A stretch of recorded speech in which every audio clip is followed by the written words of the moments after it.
Welcome back to another episode of TVGP's Critical Misses. So, Season 6, Episode 2.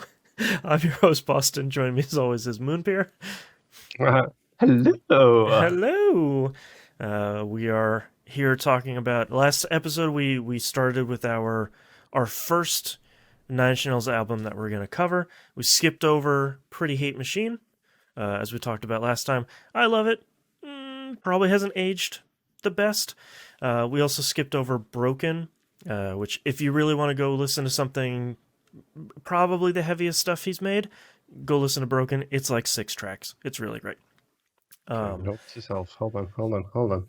Yeah. Listen to Broken. Yeah, I think you'll like it. Out of the two of us, I'm the heavy one. Yeah.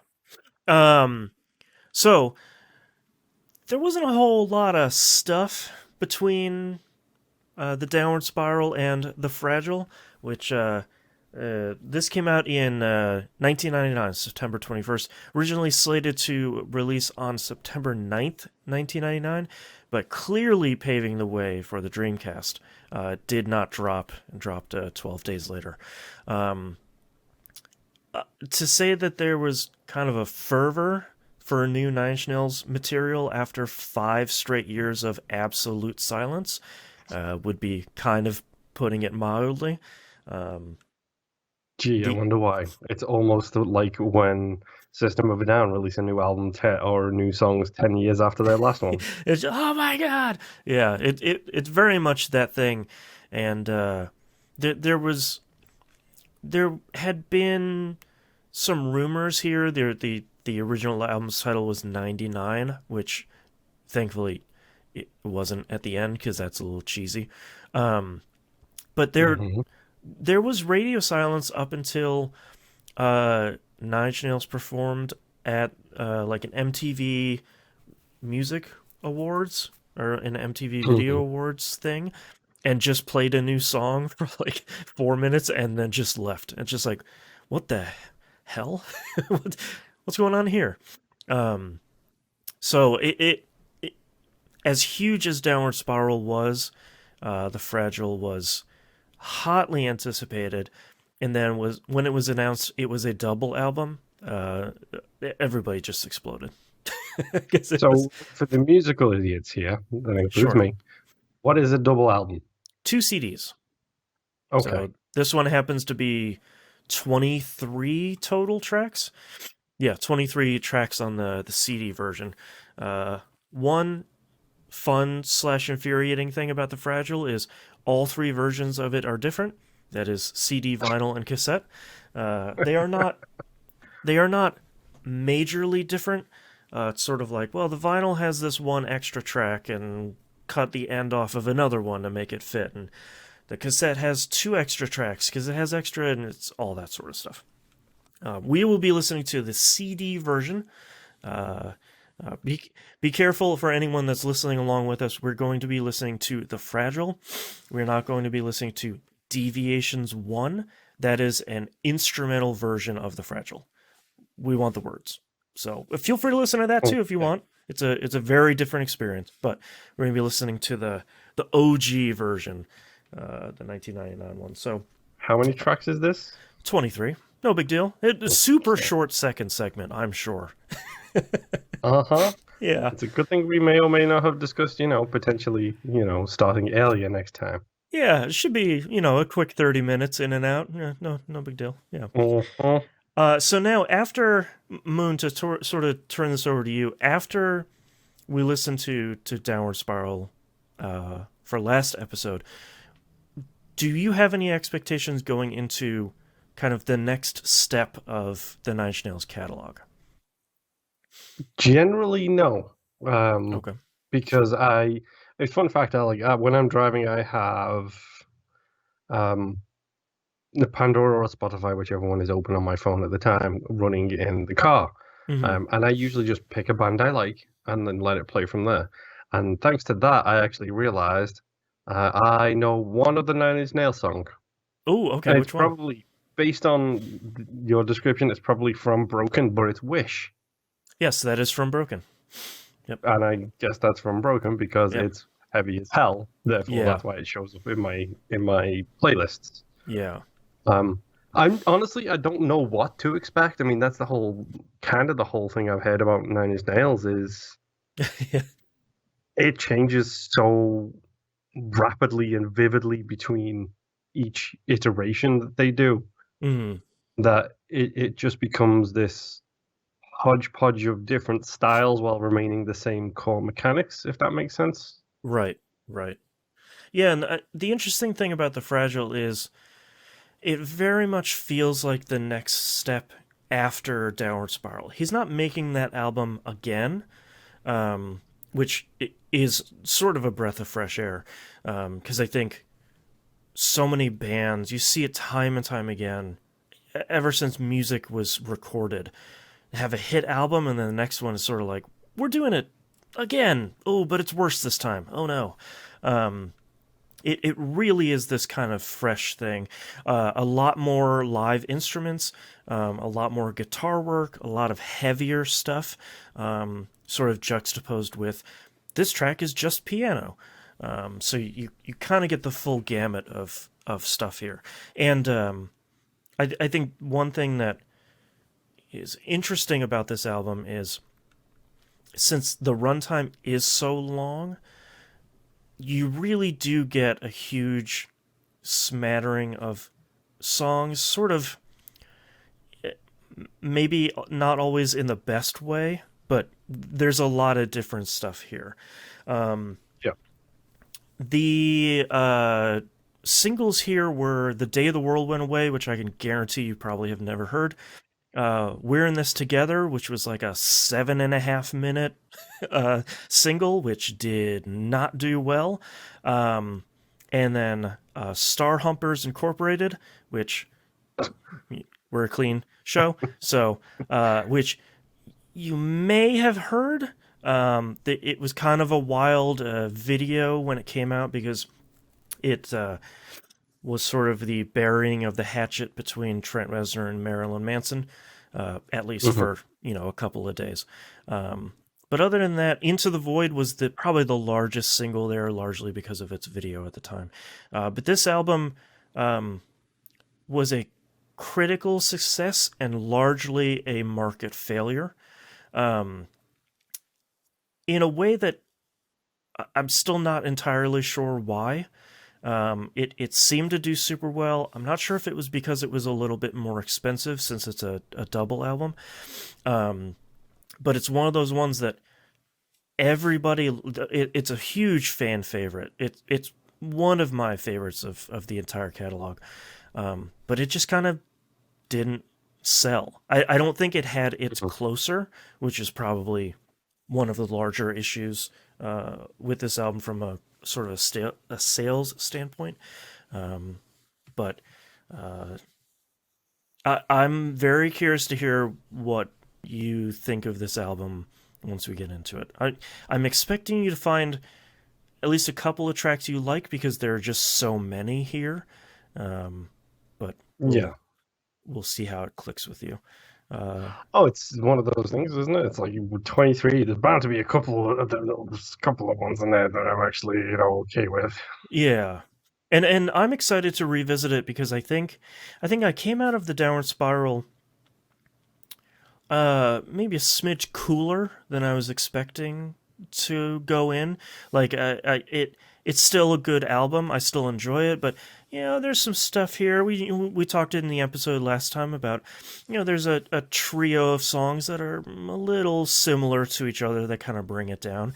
And I haven't listened to this all the way through in a handful of years, maybe. So I'm curious to see with this one with a little bit of distance, how I feel about this one too, because this is long time. This has long been a huge favorite of mine. So yeah, and like you said, like we pretty much already have hit most of the ones that I know have already come and gone, kind of thing. Yep. So it's curious to me and like you said, it's a market failure or fan favorite. Like it means I've probably heard some of them in the club, if you will. Yeah. but I would not have heard them on the radio. They're probably not Right. popular enough to be on the streaming services and things like that. Yeah, and I think this is one of the few albums that I don't think any of these tracks are in like Rock Band or Guitar Hero or anything. So I think the intersection between the this band and some shared interests is pretty low. Um, Hmm. yeah. All right. Any final thoughts here before we dive into these tracks? No, I'm looking forward to it. The amount of tracks scares me a little bit. I'm not going to lie, A little bit. Yeah. Yeah. but we'll see. And I'm definitely going to have to make more space on my notes for next week because Yeah, it's gonna be a normally couple I have everything pages. segmented. Yes. Yeah. All right. Let's go listen to the album. Yep.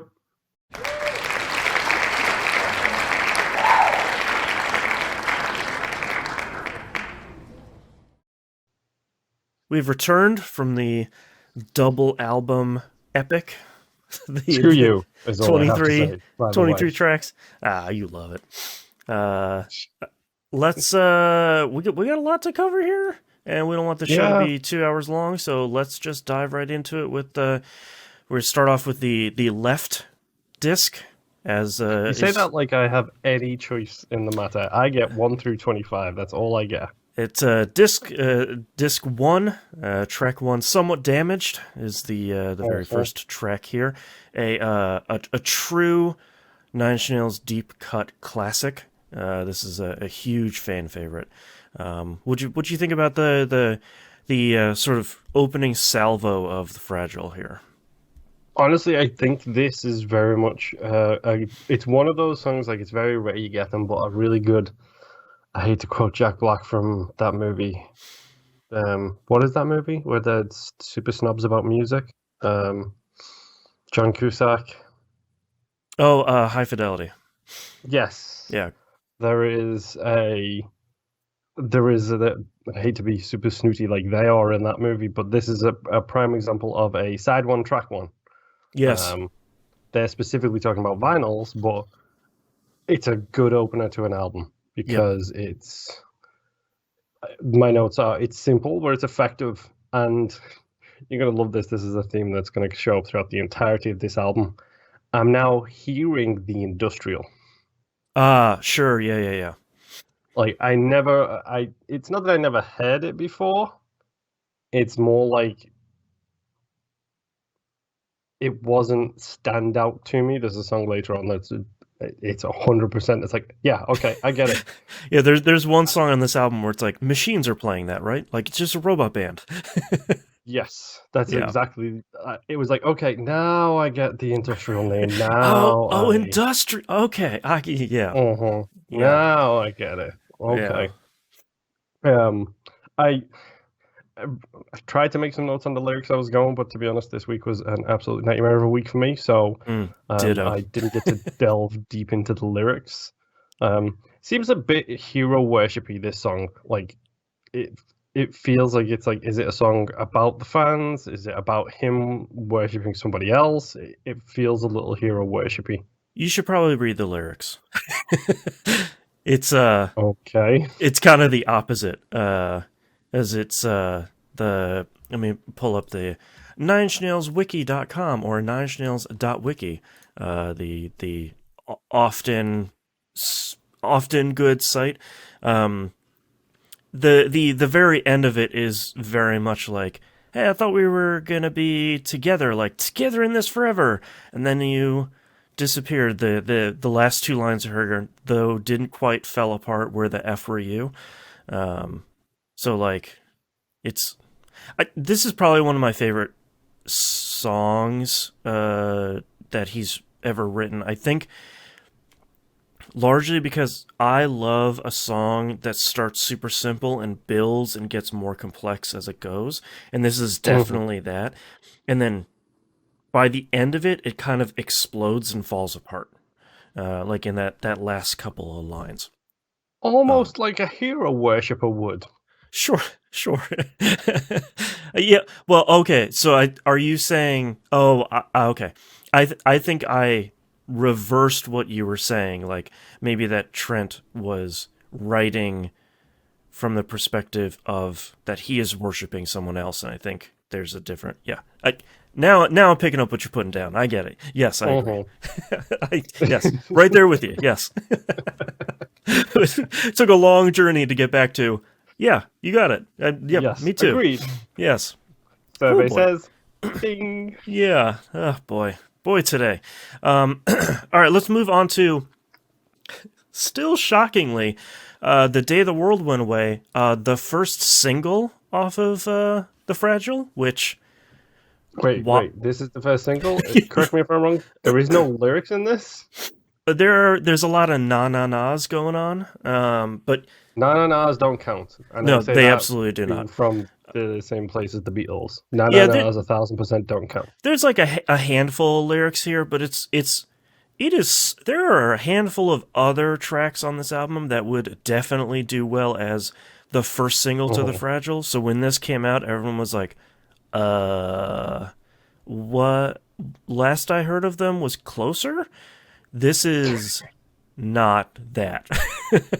Yes. There's a couple of songs like this in this album where I'm like, I wonder if when did Trent get into doing scores?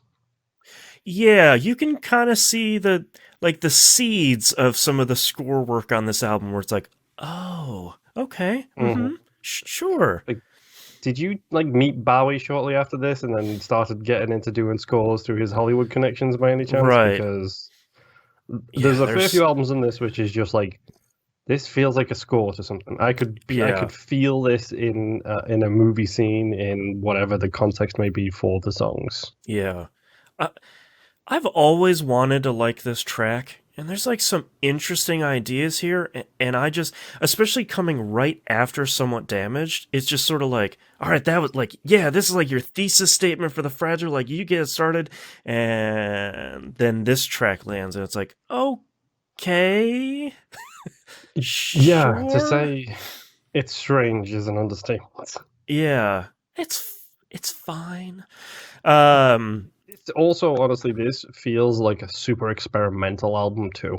100%. Yeah, it's like it almost feels like a transition album, but the album that came right after this, which we'll talk about next, is not where this album led, which is really weird. But yeah. Next track here is The Frail. This is really, it's like a minute 54, just a kind of quiet piano piece leading right into The Wretched. Which it does do two things I love. Number one, I love a good piano interlude. Yep, like very good. Like, just inject the piano interludes directly into my veins. It's fine. And also, it does that thing we talked about last episode where I love it when a song transitions smoothly into the next. Yes. Tool's Parable to Parabola is like one of my favorite examples of all time. And this one is... It's probably the best example of all time, to be completely honest. This is The Frail is... we're not going to spend too much time on it, but it's a... If you go see Nine Inch Nails live, you will probably hear this track, and it will probably lead into The Wretched, but there's a 50-50 chance it won't. So it's kind of this fun rolling of the dice where it's like the song builds and like 3 or 4 people are singing, and you're like, yeah, oh, you led into another. Okay, weird. So let's talk about hilarious if he led into Closer with that. Has he? I don't know. Sometimes he leads that right into La Mer, which is the other piano track from this side. Yeah, we'll get that later. Yeah. That's an interesting one. So let's lead right into The Wretched, which is usually what comes live after that. This is... How do you feel about The Wretched? Interesting.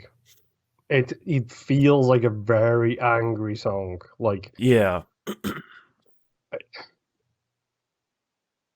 I can't tell. Like, it wasn't a bad song to listen to, but it felt very much like an FU to somebody.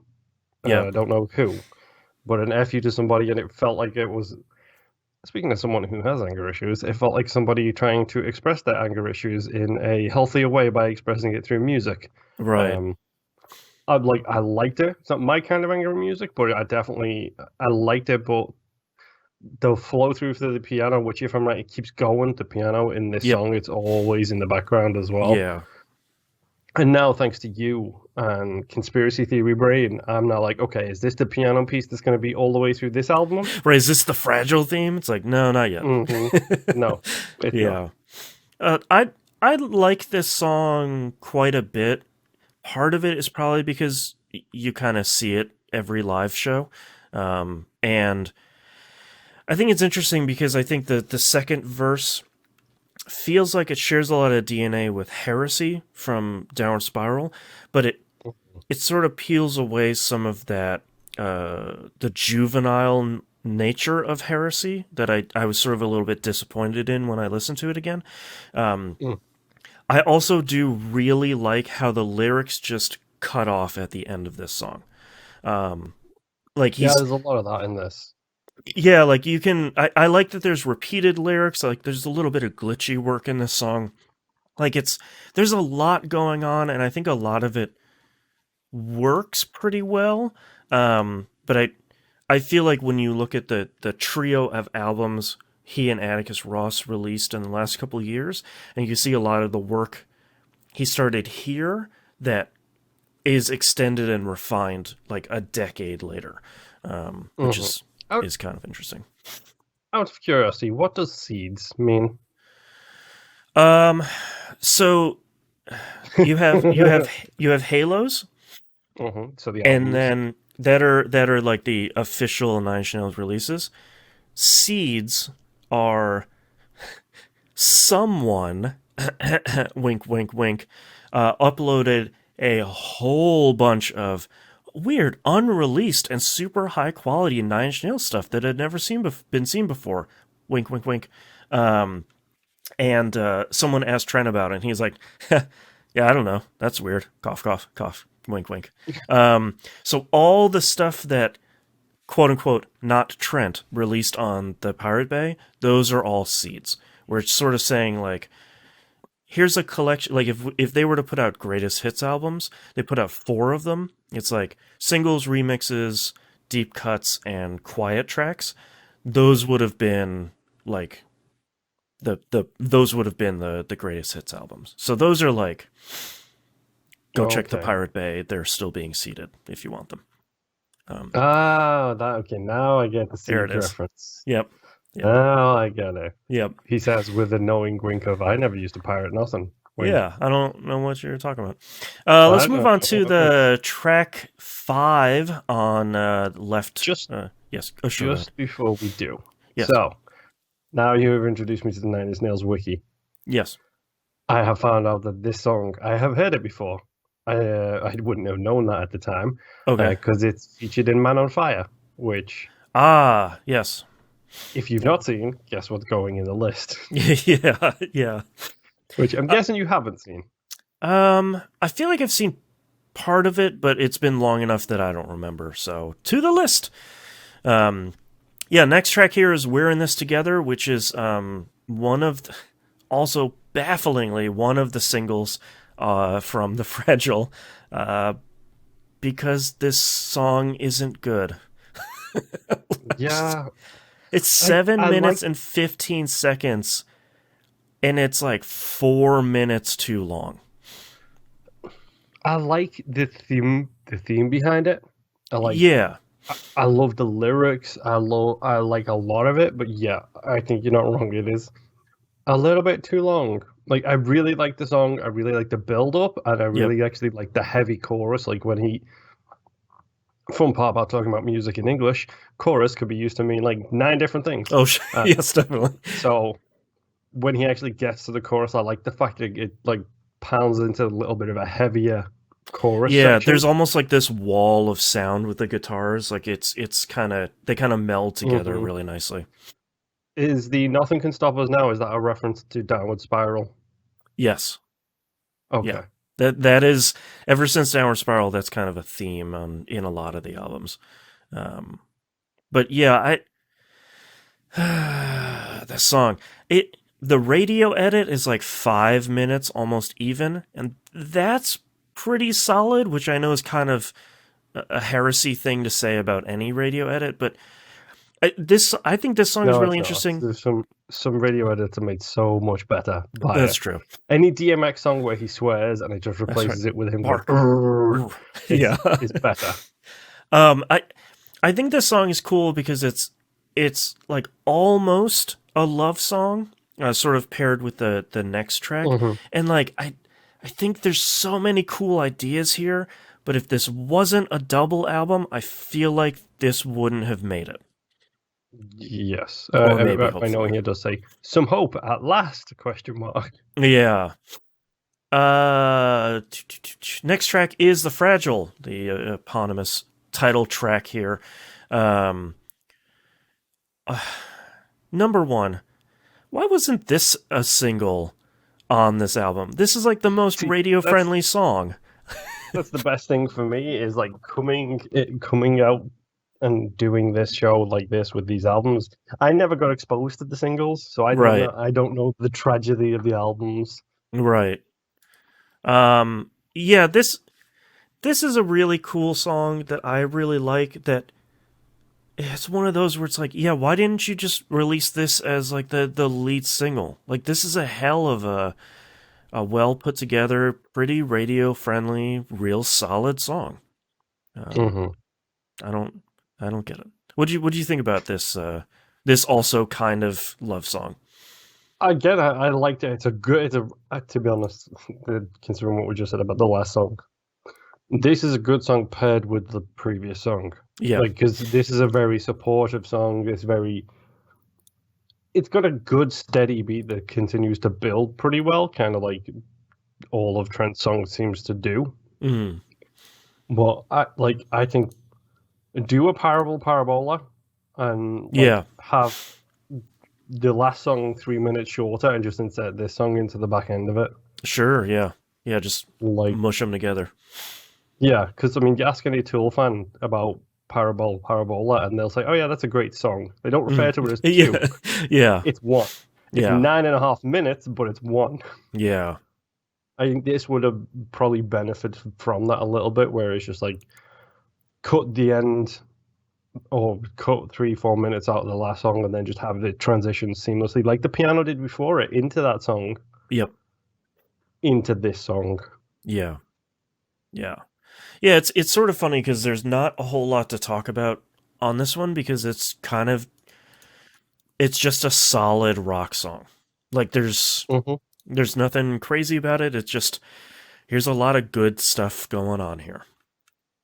Yeah, I'm honestly waiting for the album when Trent pulls a Muse being Muse the band, where they Yeah. move away from all of the violins and stuff, and then suddenly start doing 3-bar singles, and it's just like, come on, You might be interested in our next album. oh no. Uh, Next track is the instrumental, just like you imagined. Yep, this is one of those songs where it's like, oh, industrial. Yeah, there's some Ah. instrumentals on here that are experimental, but this one's sort of like, yeah, okay. You wrote an instrumental, kind of bridging some of this stuff, and it's solid. It's good. I do love the beat boops. It has a lot of beat boops. Yeah, a lot of. Well, if you like the beat boops, you'd probably like the remix album from this album, which has a lot of beat boops and like glitchy violins. It's very good. It sounds like R2D2 is doing some He's on the ones and hip-hop twos in the background. Yeah. Yes. I can't believe you track throw on the ones and twos reference. Come on. That's right. Track 8 here is Even Deeper, produced by one Dr. Dre, which Hold on. Hold on. yes, that Dr. Dre. So you're telling me that Trent needs a doctor? Uh-huh. It's really weird. What do you think about Even Deeper here? I really liked it because I was in the mood for a good mellow song, like Yeah. a very slow mellow song, and 1,000% this is that. Uh-huh. it doesn't do the huge like. If you heard me talk last episode, you heard me talk about how much I love that build on Closer, how Mm-hmm. it just gets bigger and louder and more complicated. This it was really good to just have that solid run all the way through, and like it sounded again lyrics wise. We talked about this. It's hard for me to hear it when so often Trent seems to put the lyrics in the background rather than the Yeah, a foreground. lot of buried vocals in this track. And it sounded a lot like it was someone who was just kind of in the process of dealing with depression, Mm. but but coming out on top of it, kind of thing. Like I'm pretty sure, like I won't crack is one of the lyrics. Yep. Talking about dreaming about how they were different and things could be better. They're not right now. It's Mm. I liked it. I liked it a lot. Yeah. It's one of my favorites on this album, and every time I listen to it, I'm always like, oh yeah, even deeper, like okay.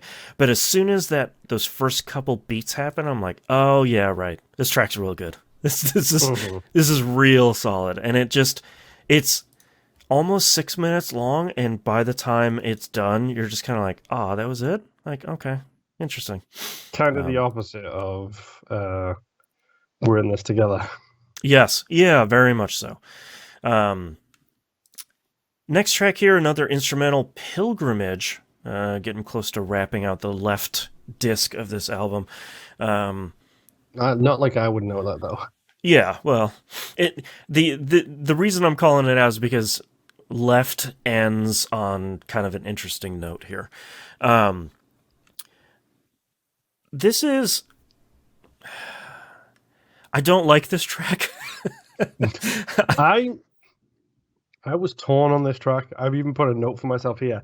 What samples does this use? Because this track is weird and it has to be sampled. Gosh, I don't believe it uses any. So, part of what the interesting thing about this album is that when Trent and then later part of his team sat down to work on it, when he started sketching out this album, he had hundreds of pieces of songs that for some of the tracks they were like mixing and smushing together 3 or 5 or 6 different pieces together to kind of then make a cohesive track out of it. And I feel like this is one of those where it's like you had a cool like horn section and you had an interesting guitar piece and you kind of smushed them together to kind of make a thing, and then you repeated it again later, but kind of had that like muted radios in the other room playing it kind of sound effect, and I think it has some cool ideas there, but for me, it's just a lot of like, okay, like you had a cool sound you maybe fell in love with a little too much, and kind of could have cut half of that out, and it still would have been pretty solid. Yeah. Yeah. Next up, track 10 is No You Don't. Easily one of the more kind of straight rock tracks on this album. What'd you feel about, or how'd you feel about this one?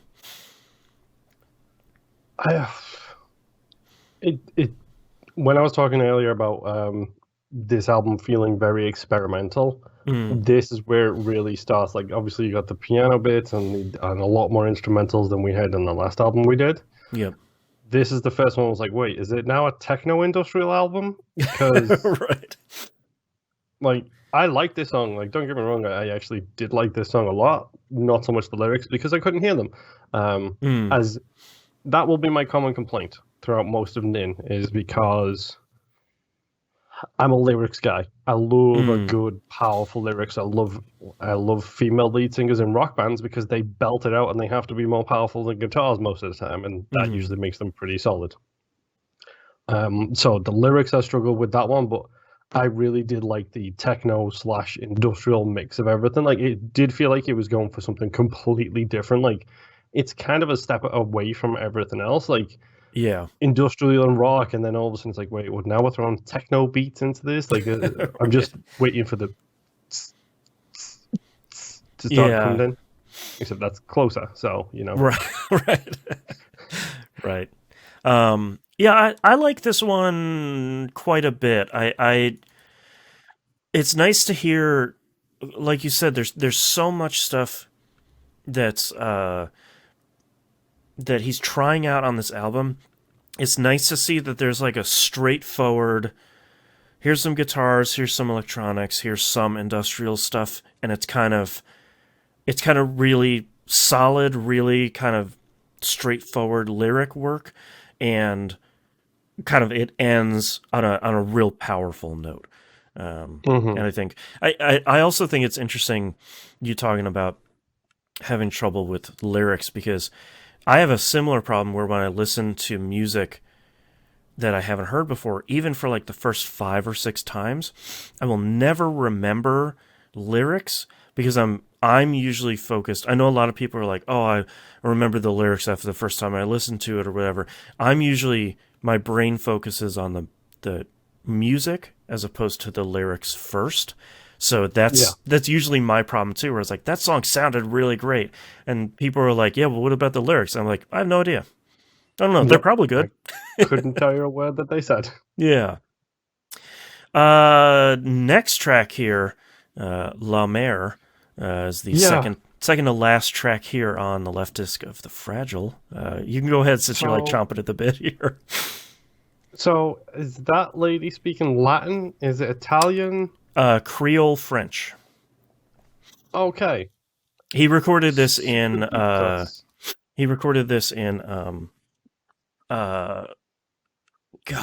that just left my brain. I'll look it up. The place down, is it in America? Is it the place down with the giant airport, New Orleans? Yes, he recorded in New Orleans. Yeah. There we go. Yeah. Whew. Creole French is going to be either 3 places, and if you record an album in America, then it's probably New Orleans. Yeah. Which is it? The Creole French is of specific note because the last line the lady speaks is "Nothing can stop me now," and it's just like, yeah, man, all right, coming back, bringing it back, all right.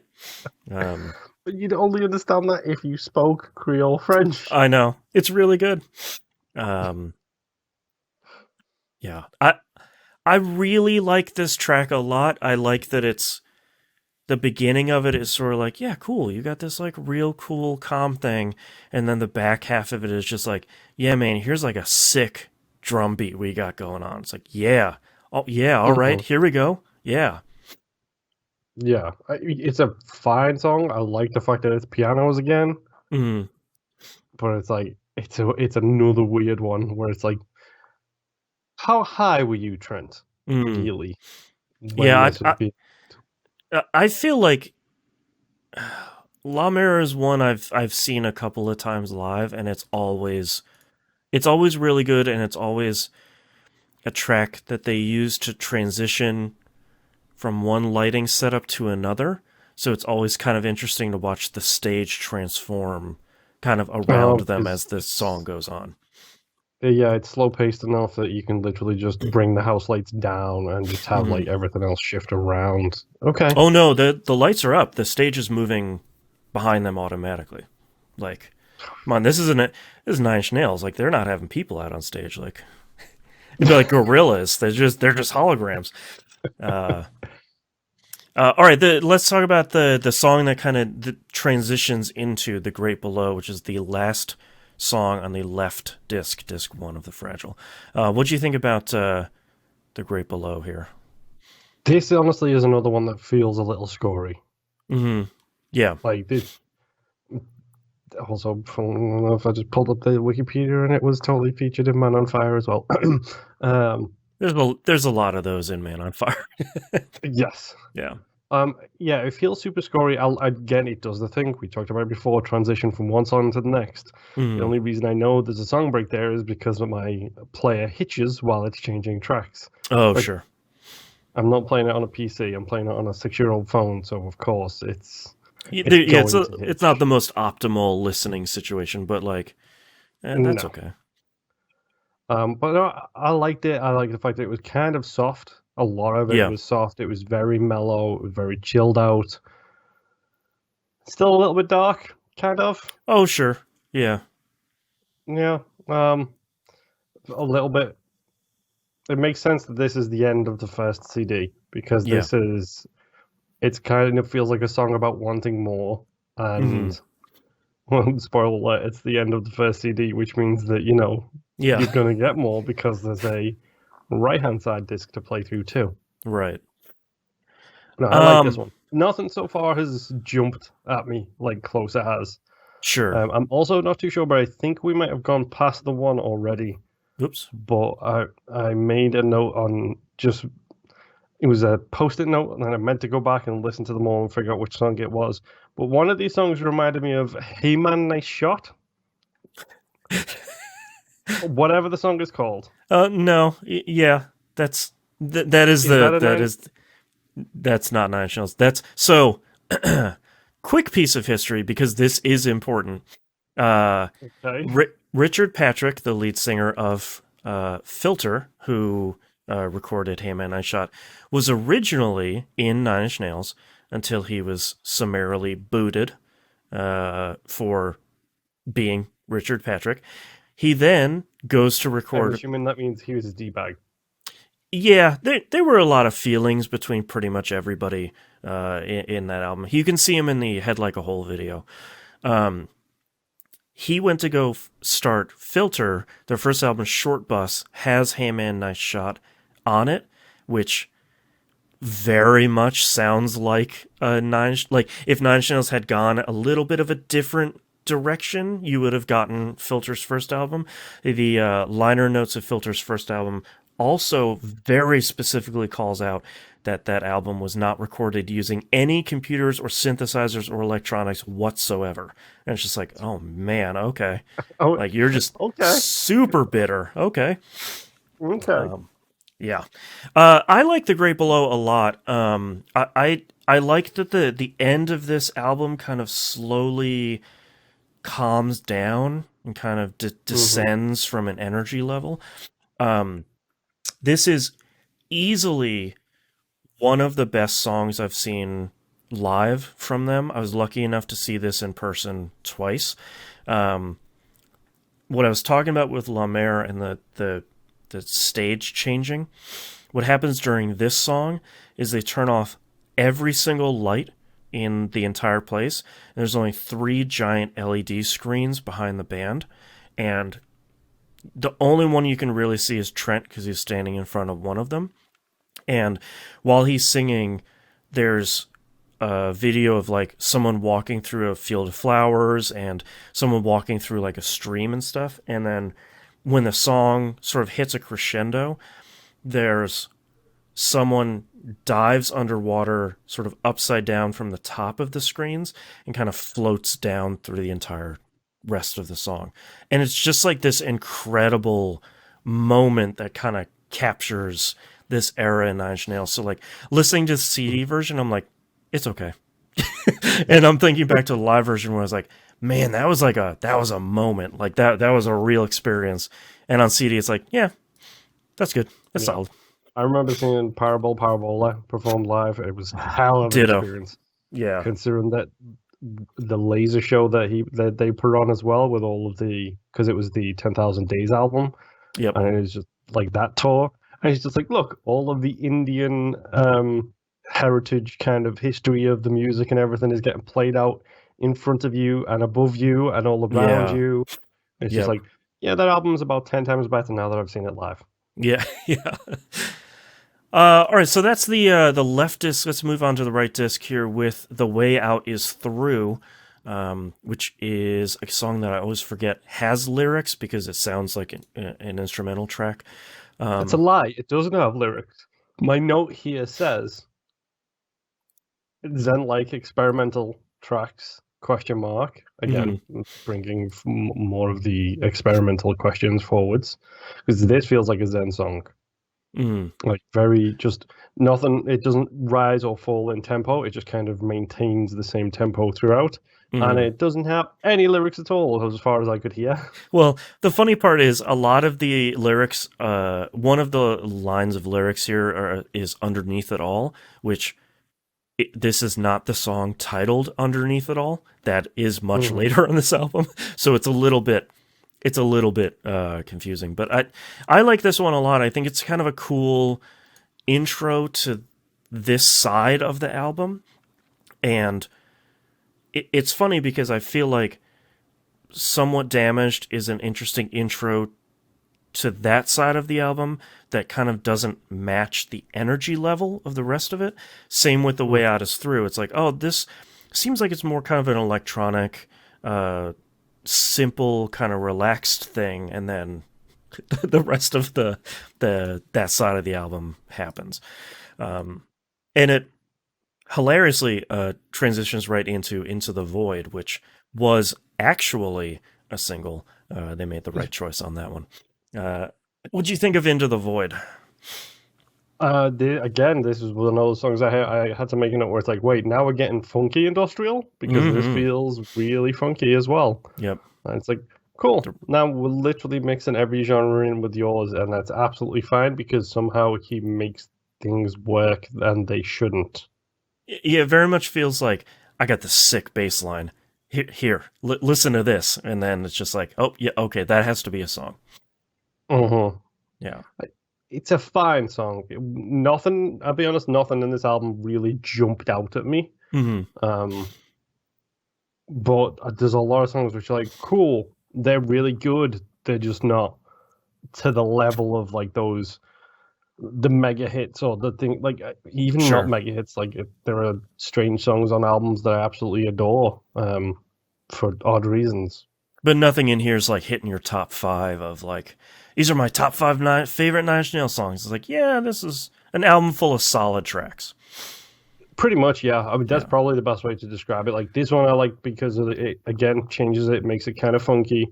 It feels like a return to the super intense layering. Like I'm sure it's been going on throughout. But this is the one where it feels deliberate, where it starts and then slowly but surely more and more layers get added onto it. Yeah.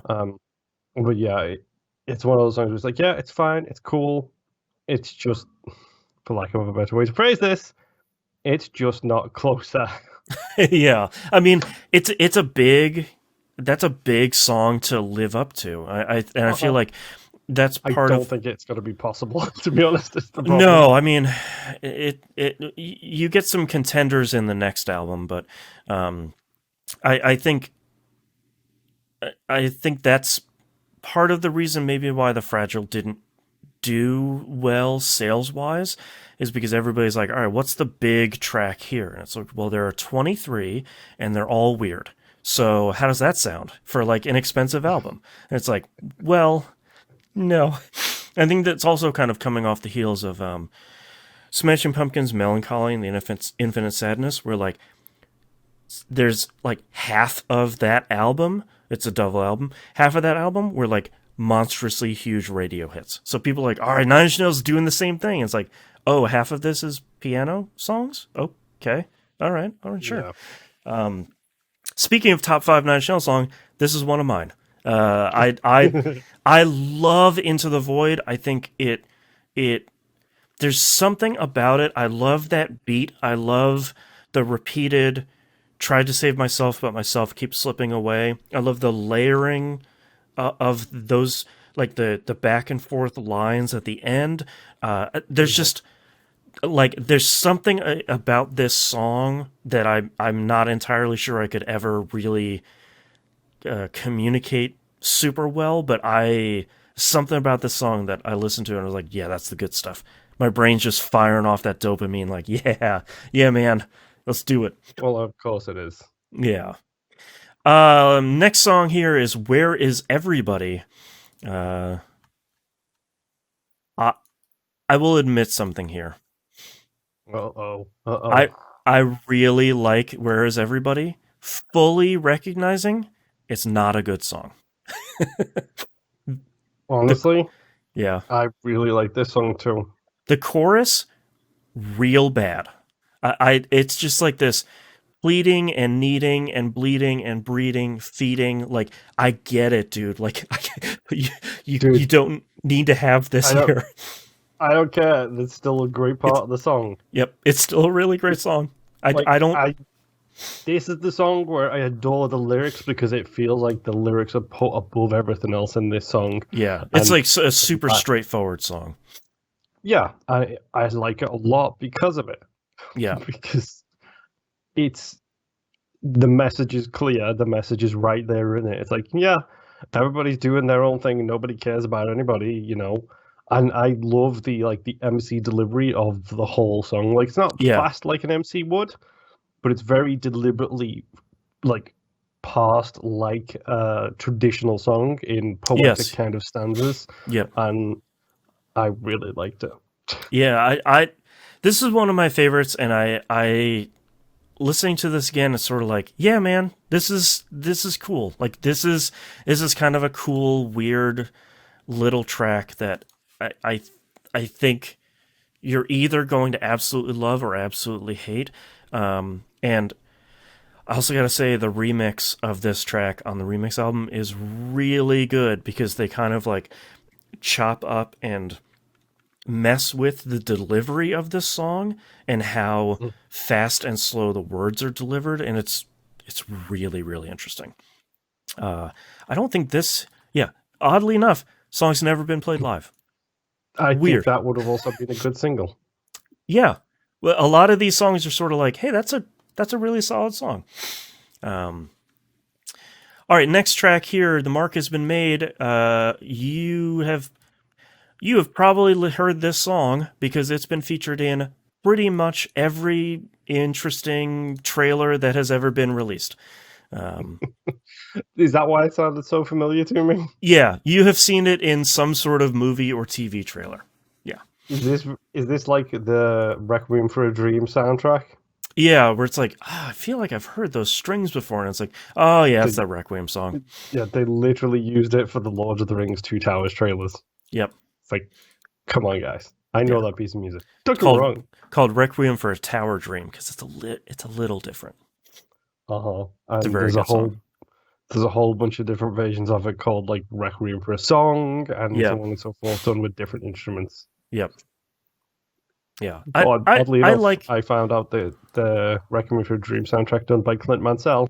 yes, Clint and the Mansell and the used to Kronos be Quartet. signed used to be signed to Trent Reznor's record label. Yeah, Nothing Records. Yep.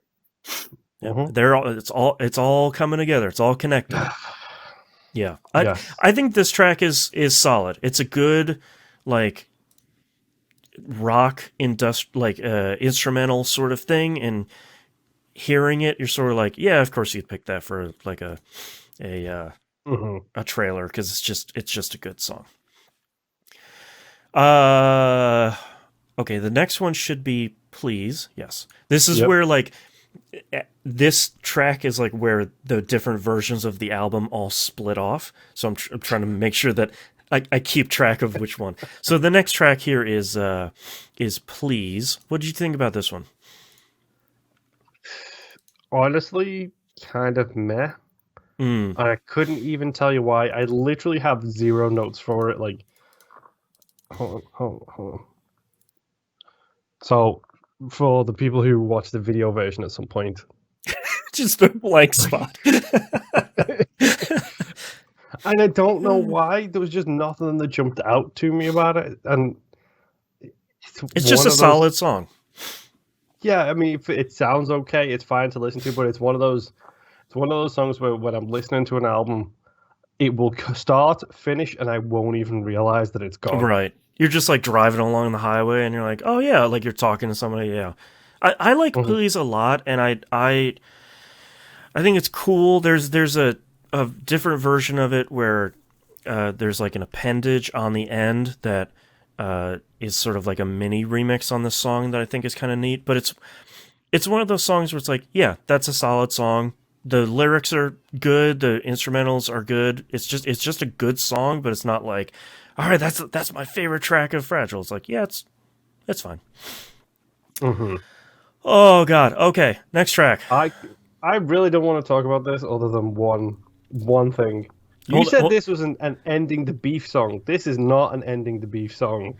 No, this is the video was an ending the beef song, and this song is very much. So this is Star Humpers Incorporated, also known as Star Suckers Incorporated. Rather not say that because I don't want to edit this episode when I accidentally say it wrong. Drop the F-bomb.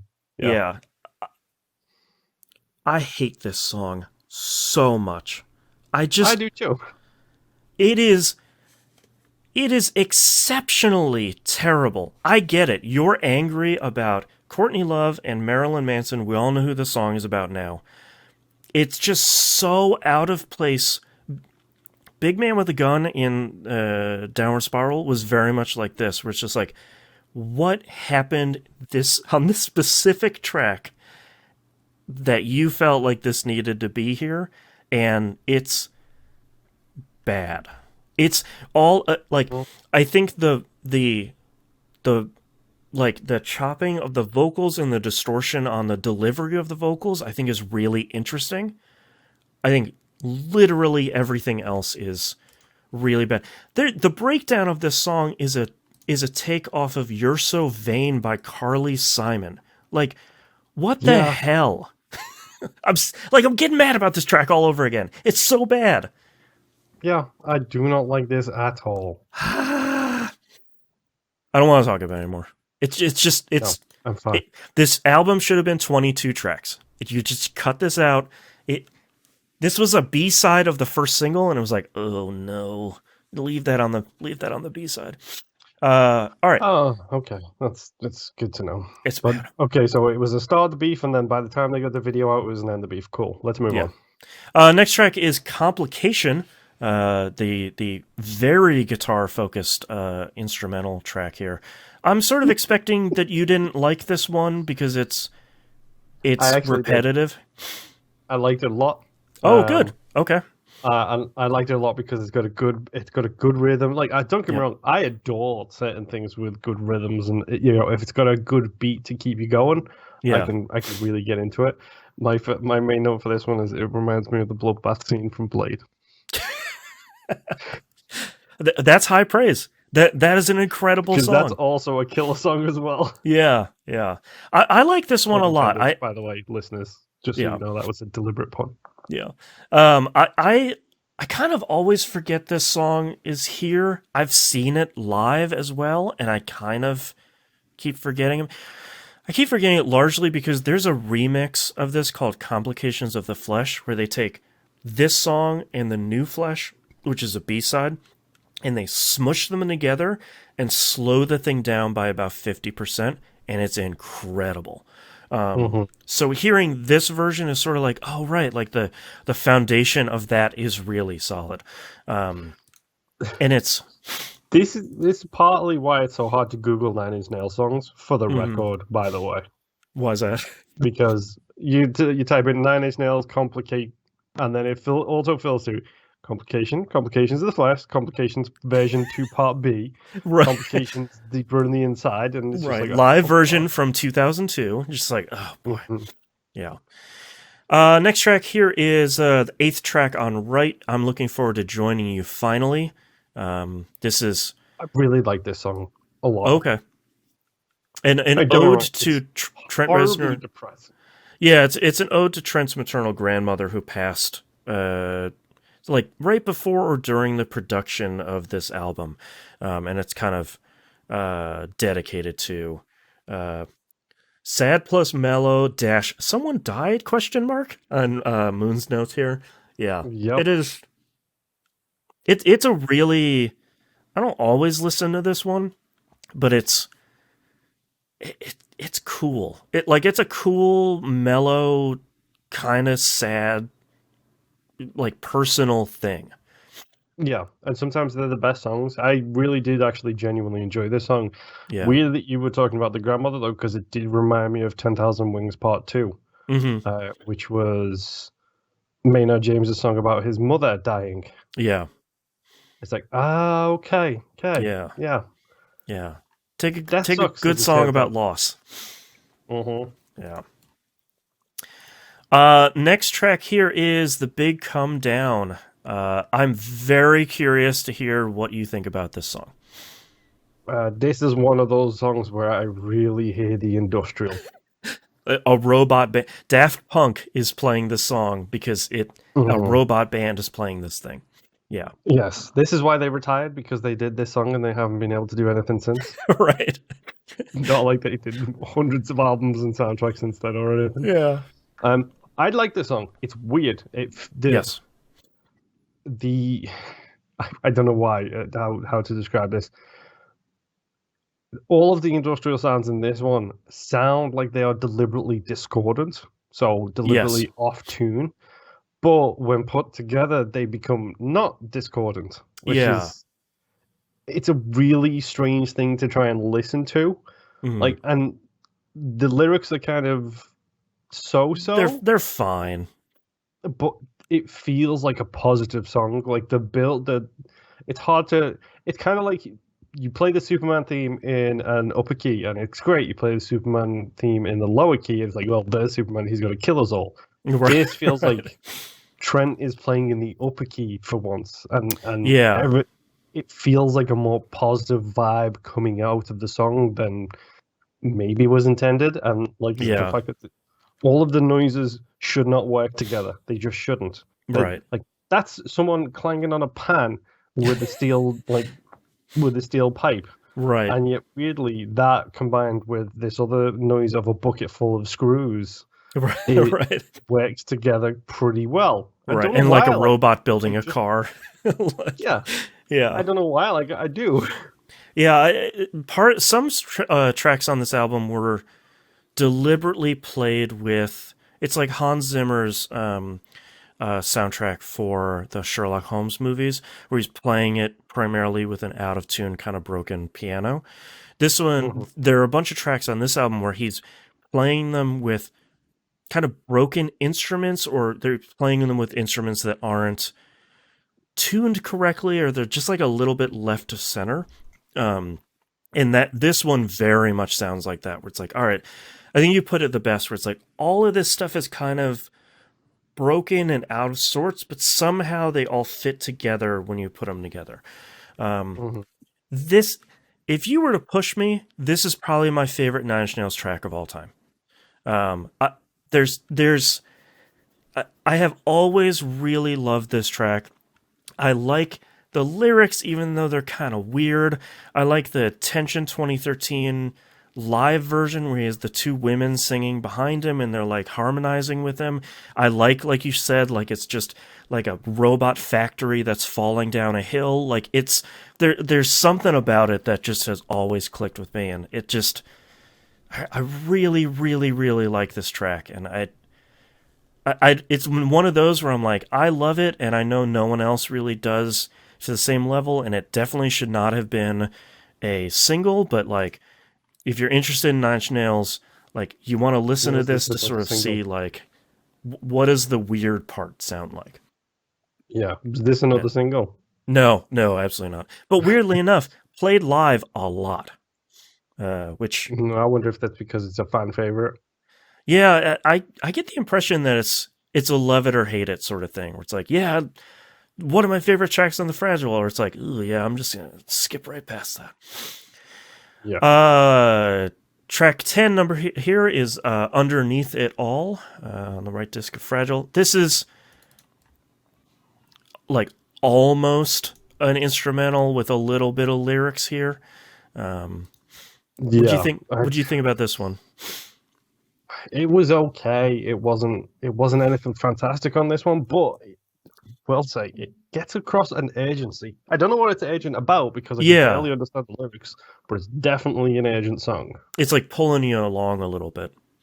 Hmm. Yeah, I really like the like glitchy lyrics that the fade out here right at the very end. Like I think that's a really cool like Yeah, final but note. really annoying when you have Bluetooth headphones and you're not sure if it's the devices or the thing Is again. this album long enough? My batteries are going. Yeah. Like, no, it's my main struggle with Nine Inch Nails is, dude, is it your music or is it my devices? Because Right. I've got chores to do and I can't sit down and plug like wired headphones into everything Yeah. and make sure I Yeah. just can't do that right now. Yeah. I like this track quite a bit, and it sort of leads directly into the final track here called Ripe. We listened to the CD version, so it's Ripe with Decay. It has the Decay outro on it. What do you think about the final track here? I wish it ended stronger. I kind of wish Big Come Yeah. Down was the last song on the album. Hey, those are exactly my notes too. Because number one, it's got a better title for the end of an album. Yep. Number two, I think it's a better song on the album. Yep. And number three, it's hopeful and can leave you with a positive vibe at the end of this album, which, from the sounds of it, not a lot of people really enjoyed as much as the other ones. Yeah. I really wish this song wasn't on this album for a couple of reasons. I think Underneath It All should have ended the album. And I think you could have extended that outro with like the vocal effects and kind of just winded that down into silence. I think that would have been pretty cool. Listening to Ripe, and I forgot why I don't listen to it. The only note I have for this is it feels claustrophobic.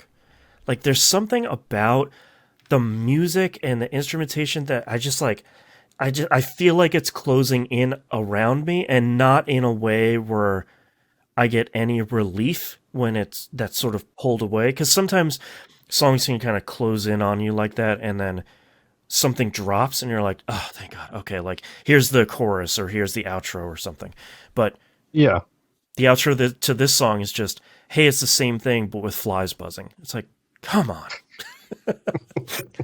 It's a real bummer of an ending to an album that I genuinely like, and it just feels like it's like a wet plop. We're just like, and here we're done. Yeah. Like, yeah. Yeah. If only Big Come Down was the last song. That's all I'm saying. Just leave on a real high note. Yeah. Mm-hmm. It probably would have been a little bit better if I'm completely honest. Yeah. So, well, you tell me this album was not received great. It was. So it has an interesting reception because when Trent put it out, sales were not good. Especially compared to Downward Spiral, which it was kind of an oddly more digestible album. But it wasn't reviewed super well because it was almost that the sophomore slump, even though this was like the fourth album. So reviewers were like, it doesn't sound like that electronic industrial thing. But from day one, fans really, really loved it. So Trent himself has kind of come back to really loving it over the last 10 or so years because fans are always like, our favorite album is Fragile. And he's like, yeah, right. Oh, you're serious? Oh, wow. Okay. So it has only, I think from a fan perspective, it's only gotten a warmer reception over time. What was your overall reception for this album? Honestly, it was good. Mm-hmm. It wasn't fantastic. I think Downward Spiral is probably better, in my opinion. I can see what, especially like Nine Inch Nails purist / obsessive, like somebody in the room right now. Hey, it's me. Would definitely like this, and I like the weird stuff. Like I like the funk. Like I like some experimental stuff. Yeah, and like Complications is strange, but it's great too. And The Big Come Down shouldn't work, but somehow it does. Like that's the type of song that I adore. It's like this song shouldn't work. Like I said, like in the first one episode of this season, give me a violin harmonizing with an electric guitar. Like that shouldn't that's the good work, stuff. but it does. Yeah. It was good. I probably won't really come back to anything on this except for maybe one or two songs. Sure. We're in this together. The Big Come Down. Complications, Please. Yeah. Where is everybody? Yeah. There's a couple like real standout tracks in there. Yeah. I still really like the Fragile listening to it. I think part of it is because this is when I started going to see Nine Inch Nails live. Hmm. So I think that is kind of woven into my experiences with this album, kind of irrevocably. But I think The Fragile is kind of a hard album to kind of dip into and out of because I feel like so much of it is tied together that it really does encourage you to listen to the majority of it either in large chunks or kind of all of it all at one time. Like we talked about, no real super standout singles on this. Into the Void did kind of the best. And there's kind of not a lot of tracks you'd listen to that are kind of your straightforward single. Yeah. But I like the instrumental stuff. I like how experimental this stuff is. It really does feel like a transition album from the first couple of things he did towards kind of a thing that never really materialized on the other end of this, which is interesting. If Yeah. Okay, let me take a side for like 2 seconds before we talk about what we're going to talk about next. There's an alternate history in Nine Inch Nails that is present in the TV show Watchmen called The Nine Inch Nails. And in that, Trent disappeared after the release of The Fragile, and nothing else ever got recorded. And it almost feels like The Fragile was like Wait, leading how do you know this? Number one, is this like a poster in the background that has the Nine Inch Nails logo and you caught in it? one of the in the Fragile vinyl re-release and one of the uh, Watchmen soundtrack releases, there's a fake news article about like in universe because one of the things in the Watchmen TV series was like this fake wiki about the stuff that's happening in the show, and one of those was this news article about whatever happened to Trent Reznor from the Nine Inch Nails. Like he put out this album and then just disappeared out like into the desert somewhere. It's interesting because I feel like The Fragile was this crossroads for Trent where Hmm.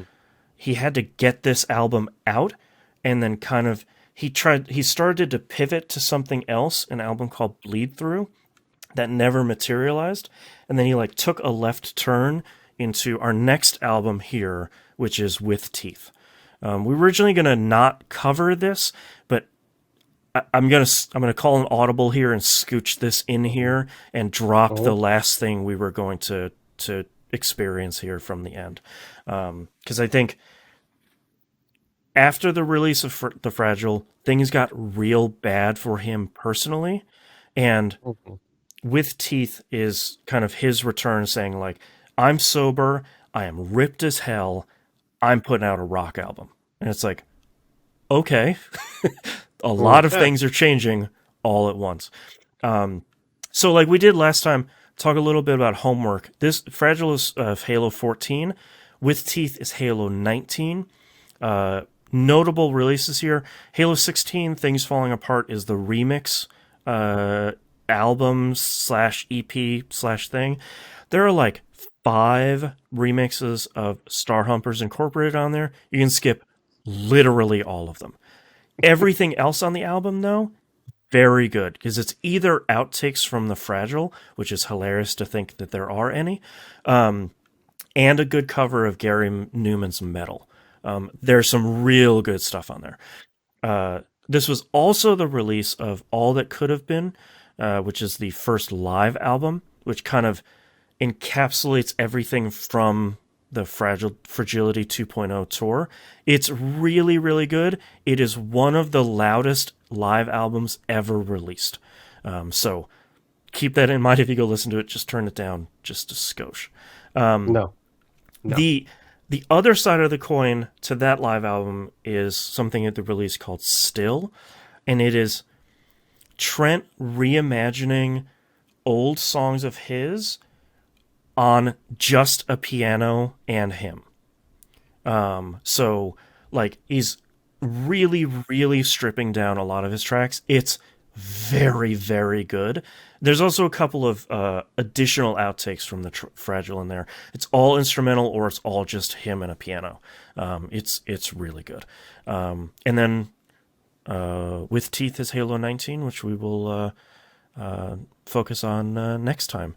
Thanks everyone for listening. That was an incredibly long episode. So we'll Yep. we'll see you next episode for With Teeth. Bye. Bye.